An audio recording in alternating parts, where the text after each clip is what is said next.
Two, testing, test, frame up, audio, frame up. 1 minute, testing.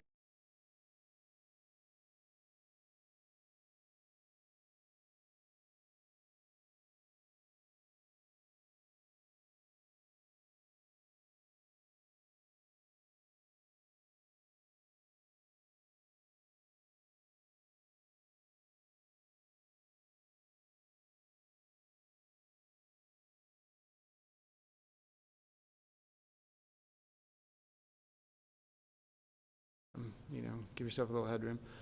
Testing 1, 2, test. Testing 1, 2. Those are very bright lights. This is me talking, but I'm not, a media trained professional to talking to a mic. So I'm saying, take it for what it is. I'm trying to help, but I'm probably causing more problems. Testing. All right, 1 minute out.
Will be NTSB Chairman Alvin Brown and our investigator in charge, Kenny Bragg, and Bragg is B-R-A-G-G.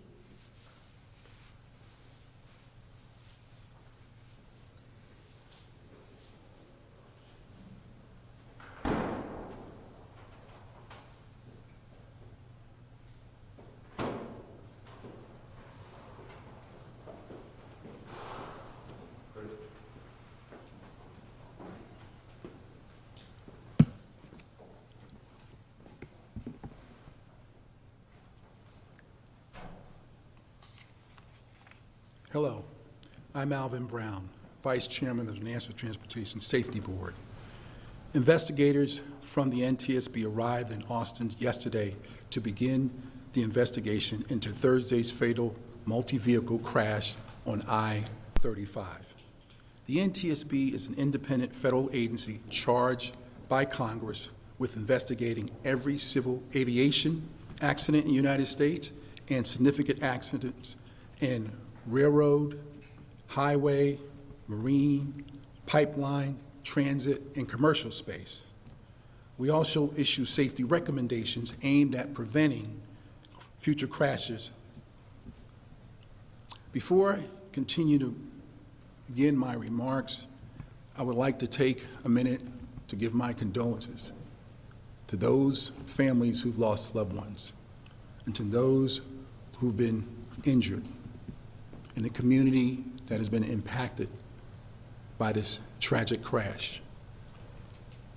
I always say we know every life is important, every family matters, and this is a difficult situation, and my heart and prayers go out to everyone involved and impacted. The investigator in charge of this crash is Kenny Bragg. Mr. Bragg is a senior investigator with over 20 years of experience, and he's leading a multidisciplinary team of experts. Kenny's team includes experts in topics such as highway, survival and vehicle factors, human performance, motor carrier operation, and safety and crash reconstruction. In addition to our investigators, we have a specialist from our Office of Transportation and Disaster Assistance on scene.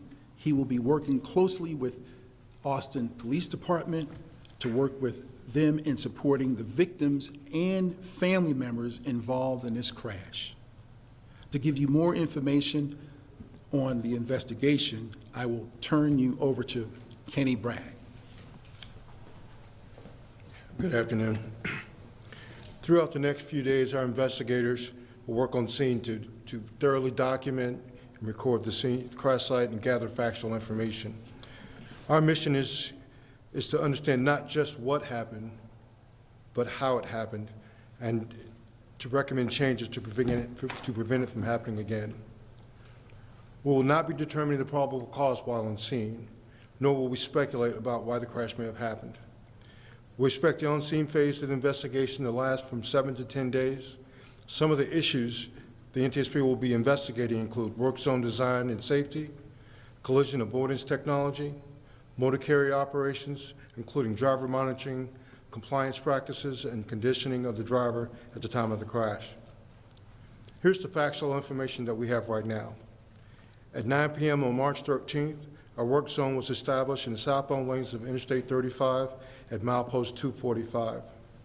The work zone consisted of closure from 3 to 1 lane and a reduction in the speed limit. Because of the work zone, a traffic queue formed that extended well beyond the traffic queue, or well beyond the work zone. As the end of the queue reached milepost 245.4, a truck tractor approach failed to slow down and struck several vehicles in the traffic queue.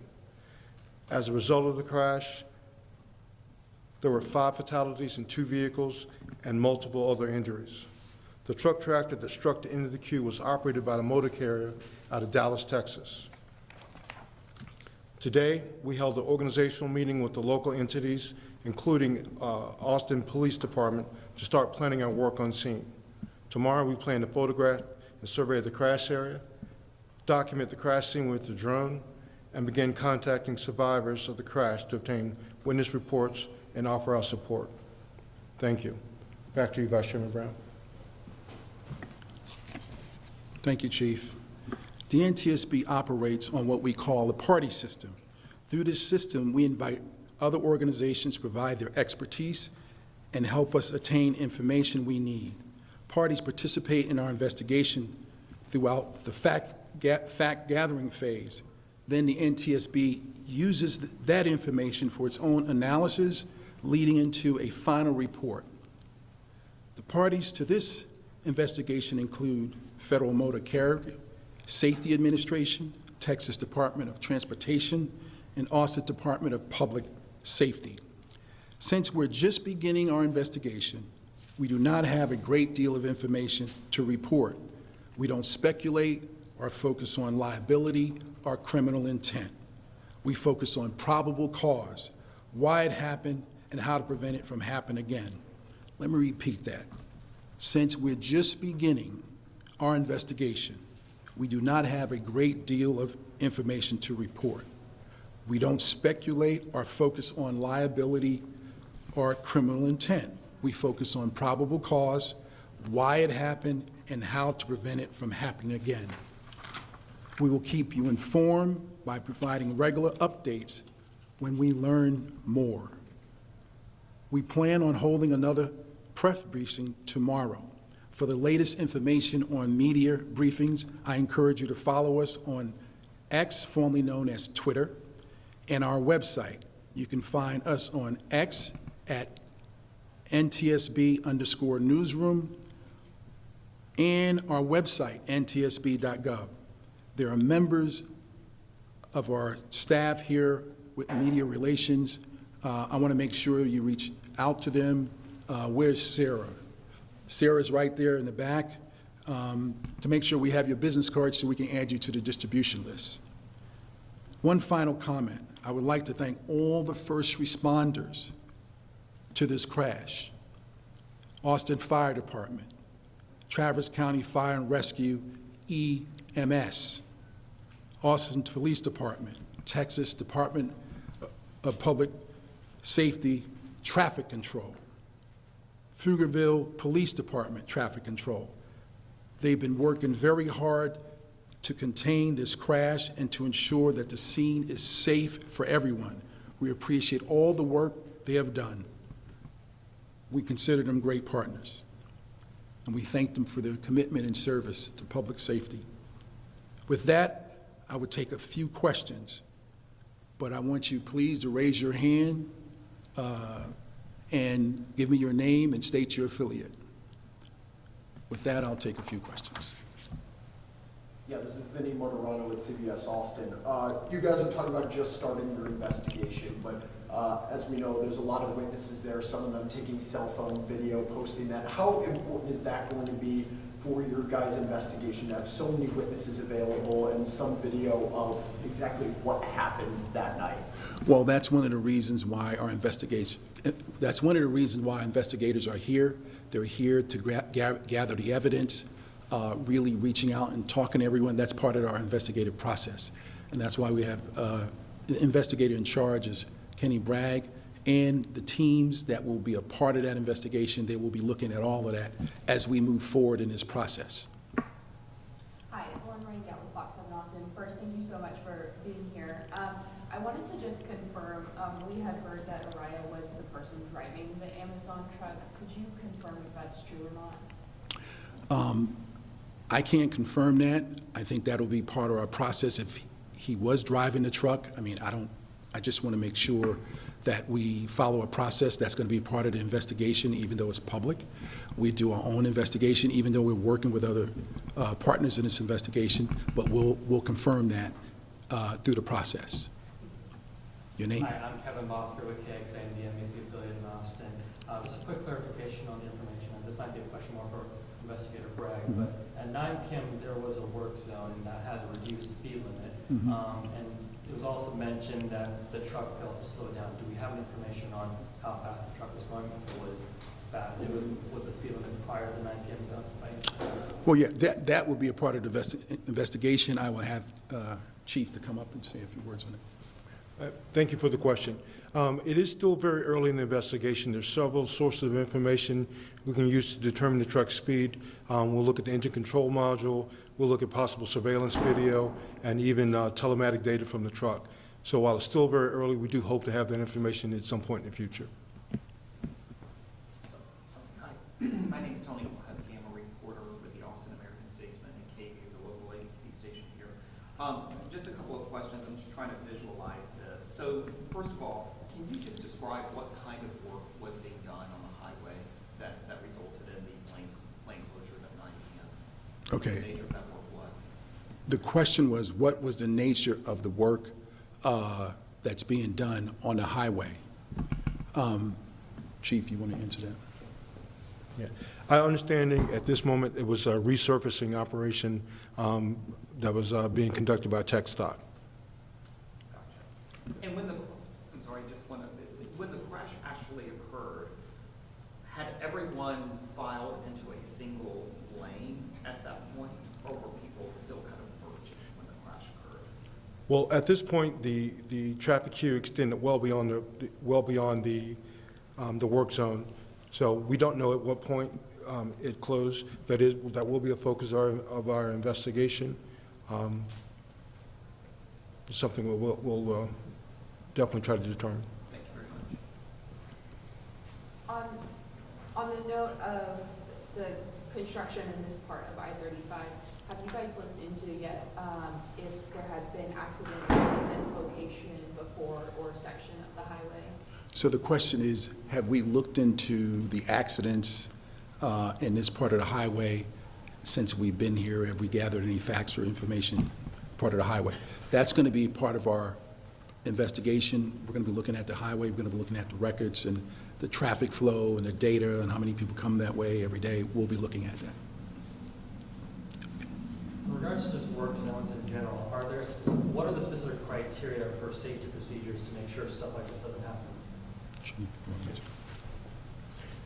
So there is a federal standard as to how work zones should be designed, how they should be constructed, including signage, speed reduction, lane closure.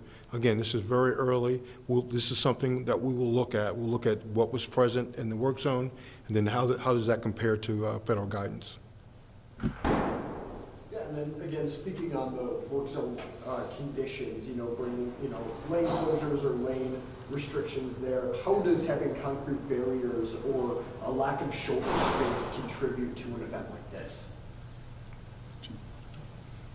So again, this is all within the area of a highway factors investigator, Dan Walsh. Dan has he has about 30 years of investigative experience, and these are all very good questions and will definitely be a focus of our investigation as we move forward. Last question. How long are you guys anticipating this process? And if I can slide into, if you have any updates on the people that were injured and are still in the hospital? So the folks in the hospital, we don't have any updates right now on them in terms of how long the process. So the investigators would be here for about 7 or 10 days. And then after that, maybe in about 30 days, we'll have a preliminary report. And from there, our investigation usually take about 2 years, 18 months to 2 years to complete. Thank you, everyone.